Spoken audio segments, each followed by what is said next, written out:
Hi guys, for today's video, ayan, dahil nga hindi tayo nakapagpa-renew doon sa isang ospital, kailangan nating pumunta doon sa Omar Bin Khattab para doon natin i-renew ang ating health card.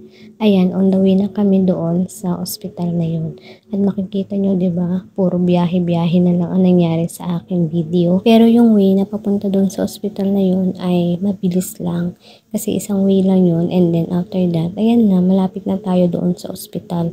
Mabilis lang yung naging transition. Ayan, papunta na ako dyan sa ospital. Ayan yung way papunta doon. Kapag meron kayo nakitang stoplight, yun na yun. Kasi yung ospital na yun ay malapit sa stoplight. Mapapansin nyo guys na ang kalsada dito ay sobrang lawak, sobrang laki, sobrang linis, tsaka madalang lang yung traffic dito guys, kahit sobrang dami nilang sasakyan dito. Parang napakadalang lang ng traffic. Magta-traffic lang mismo dun sa traffic light. Dun lang. Ayan guys, andito na ako sa ospital. Dito sa Omar Bin Khattab. Dito rin ako lagi nagpapa-check up. And dito rin ako noon nalaman na may COVID. Yan yun, yung ospital na yan. Kaya unforgettable yung hospital na yan sa akin. Ayan guys, bumaba na ako. Dito na ako dadaan kasi medyo malapit dito. Tsaka merong parking lot dito. Hindi katulad dun sa kabila, ikot pa yung maneho. Kaya dito na ako dumaan at nagpababa kasi mas mabilis dito. Kahit ito ay puro way lang to ng lalaki. Pero pwede rin naman kami dumaan dito. Pero mostly dito sa side na to ay puro lalaki. Ayan guys, hindi na ako masyado nakapag-video nung pagpasok ko kasi bawal na. Pero dito sa waiting area, dito nakapag-video ko kasi nakaupo lang naman ako. Tsaka hindi ko na maitinututok sa kanila ang cellphone.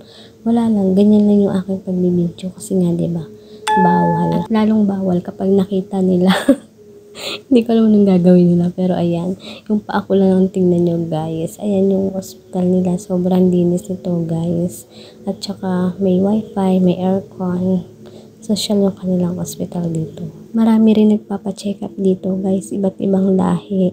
Ang daming Pinoy, mga iba't ibang lahi meron. Kasi isa to sa mga public hospital. Kaya marami pumupunta rito. Ayan guys, binigyan lang ako ng number para mag-antay. Kapag tinawag na yung number ko, dun pa lang ako pupunta sa pinaka-cashier. At ibibigay ko yung aking health card, yung ID ko, tsaka yung pambayad. Ayan guys, after 3 hours na pag-iintay at tambay doon sa waiting area, nakuha ko na or natapos na, nakapag-renew na ako ng aking health card. At ayan, ay pauwi na ako niyan. Kaya hinanap ko na yung maneho. Buti na lang malapit yung kanyang pinag-parkingan, kaya madali ko lang siya nakita. Yun lang po ang aking vlog ngayon. Thank you for watching. Follow for more.